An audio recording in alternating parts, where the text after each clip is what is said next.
Because the focus this morning has been on the Runcorn by-election, places like Lincolnshire as well, where there's been proof provided in an actual election that reform can break through. But the results for the West of England mayoral election demonstrate, it seems, a wider aspect of the new politics. So Labour won there, but with a quarter of the vote. The rest was shared pretty equally between the other parties. What is going on? Let us turn to the renowned podcaster who was once himself involved in politics, Alistair Campbell, who is on the line, and Justine Greening as well, who was, of course, a Conservative cabinet minister in one of the recent Conservative governments. Do you have a podcast now, Justine?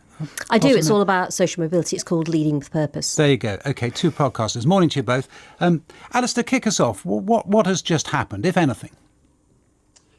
What's happened, I think, is that less than a year into the Labour government, we've had local elections. Not that representative, because there's no London, there's no Scotland, there's none of the big cities. So in areas where a lot of kind of Tory reform battles going on, and later in the day we'll maybe see more from the Liberal Dems and the Greens. But I think you're seeing widespread disillusion and disengagement. You mentioned the West of England there. If you actually count up the votes under the system that we have, which Johnson brought in and which I wish Labour had changed, I think we're talking about under 8% of the actual voting public have voted for the person who will now be That's mayor. interesting. I couldn't do the arithmetic live on air, but we were talking about it earlier. And actually, Ellie Reeves, the Labour chair, didn't want to go there. But it is an issue now, isn't it, whether you change that system? Well, I think it is. And I think for me, you can see this whenever people say, oh, well, voting doesn't matter. Just look at the Runcorn by-election.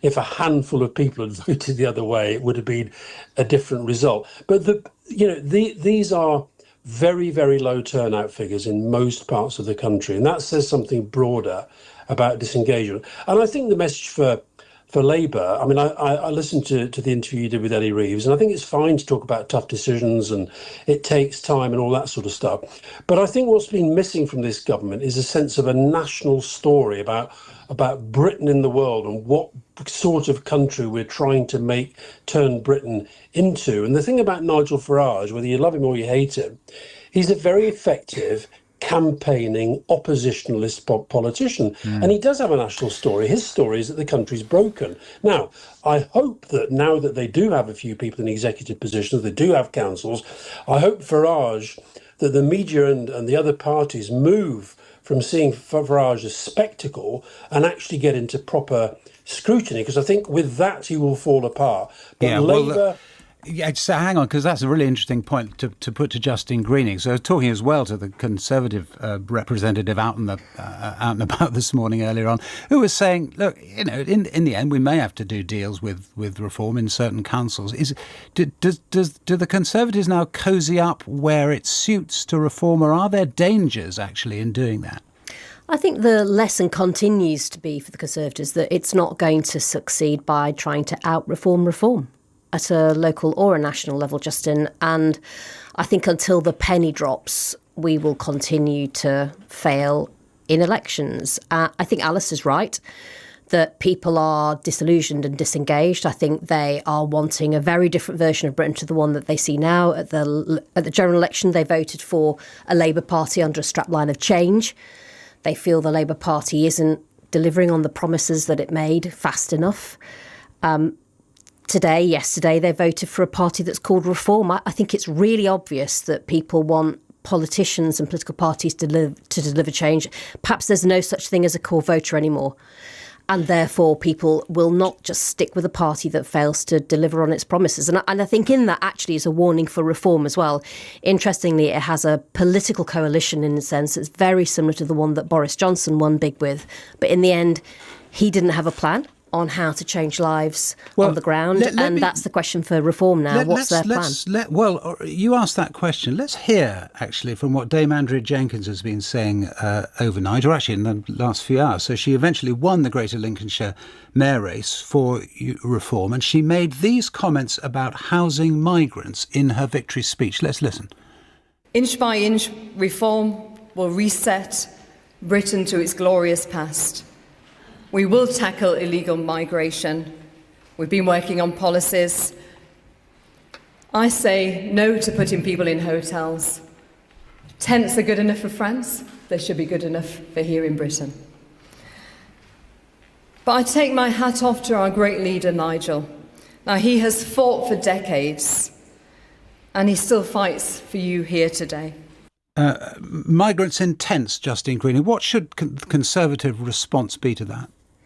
Well, I think, of course, you need a policy on immigration that's successful. It's clear that whether we're inside the EU or outside, we haven't been able to control migration. But I think what's driven that isn't just illegal migration. It's the fact that we're not developing the talent this country has. We're not connecting up with the opportunities. Yes, but she is saying, isn't the point that she is saying out loud what a lot of people who've previously voted for you have felt that they couldn't say out loud but have thought? She's articulating problems and anxieties. What people need ultimately are much broader based solutions. So, of course, you can have a debate about how to house migrants. If I'm Justine Greening growing up in Rotherham today, how does that connect me up to better opportunities? That's what I want to hear about. That's what I think people across the country, and particularly in places like Rotherham, want to know about. It's got to be a much broader, more comprehensive strategy on equality of opportunity and social mobility until, in this case, the Conservative Party offers that, it will continue to fail. And I think ultimately every political party will need to engage much more meaningfully with the version of Britain it wants, not just the version of Britain it doesn't want. We were hearing earlier from John Curtis, Alistair, that class politics, the message of this to him, albeit speaking at 7:30 this morning, a lot of results still to come, was that class politics might finally be broken. Labour's linked with the working class, the Conservatives linked with the middle classes. Do you think that's fair? Well, I think our definition and understanding of class changed through Thatcher and through Tony Blair. And I think John's making a valid point, but one that's slightly out of date. I think in relation to what Justine's just been saying about Andrew Jenkins, what Andrew Jenkins was saying there is classic populism. How many tents, Andrea? How many people? What's the limit of your tents policy? The thing about Nigel Farage, he doesn't have policy. He has messaging, he has slogan. And what she was essentially saying there was a form of Trumpism. We're going to make Lincolnshire great again. The question then is how? And I really, really think that one of the mistakes I think both the main parties have made with Farage, they've let him get away with the sort of politics that he does because they hope he'll go away. He's not going away. Farage is the man.